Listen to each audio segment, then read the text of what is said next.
Ini ada kisah yang semoga bisa jadi hikmah buat kita semua. Iki tentang perpacaran, Cah. Pacar-pacaran. Jadi ceritane ada seorang anak muda yang dia itu lagi aktif-aktifnya, lagi seneng-senengnya menikmati hidup dengan teman, dengan gaul, media sosial, dan yang lain-lain lah. Tapi tiba-tiba ketemulah si perempuan cantik ini, si anak muda ini, dengan seorang laki-laki. Ketemunya di media sosial, Cah. Nah, karena dia sangat aktif di media sosial, si laki-laki tadi nyapa, ngono ceritane.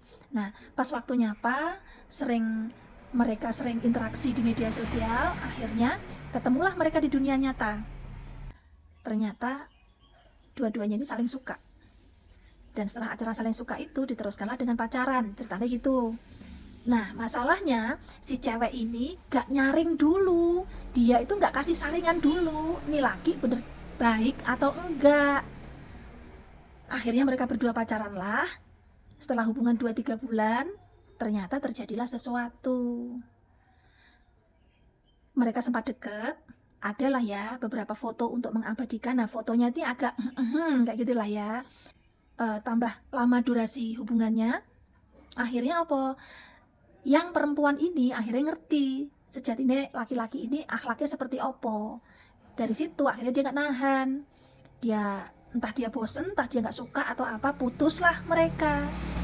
Dan yang terjadi selanjutnya rodo-rodo agak-agak gimana ya, si laki-laki ini nggak terima lah dengan putusnya mereka.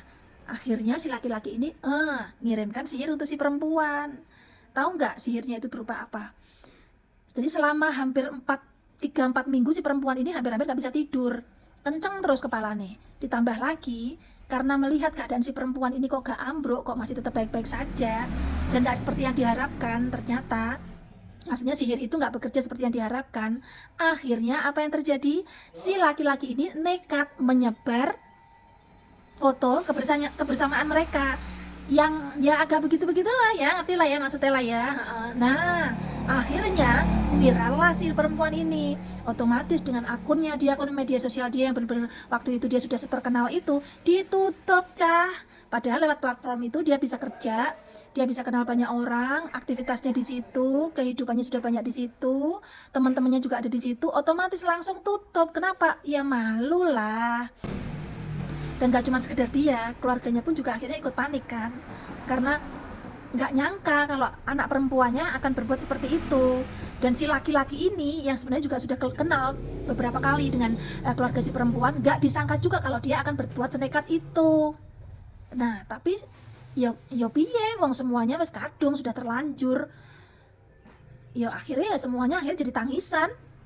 Nah, si perempuan tadi bilang, aku nyesel mbak, aku nyesel. Tapi judulnya nyesel loh, karena semua sudah kadung wis kejadian, terus ya opo, terus bagaimana lagi?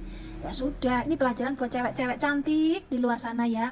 Kalau mau deket sama laki-laki, apalagi di hubungan serius, pastikan saringanmu itu bener-bener yes. Jangan cari info dari dirimu sendiri atau tanya ke dia atau banyak interaksi ke dia, jangan.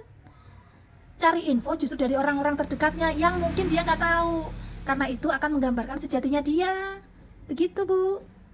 Jadi jangan asal aja kau bergaul dengan orang ini ono, apalagi langsung membuat kesepakatan dengan hubungan sedekat itu.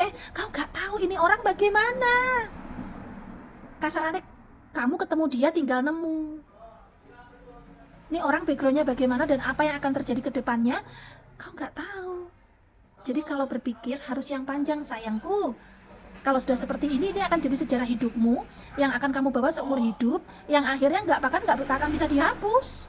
Terus gimana? Ya udahlah, ini proses pendewasaan. Oke, proses pendewasaan. Tapi kalau nggak perlu sehancur ini juga kan? Jadi hati-hati cantikku, sayangku, hati-hati. Harus hati-hati kalau kenal orang. Diteliti dulu, apalagi kalau sampai pada hubungan yang istimewa, diteliti dulu. Mikirnya jangan pendek, ya cantik ya.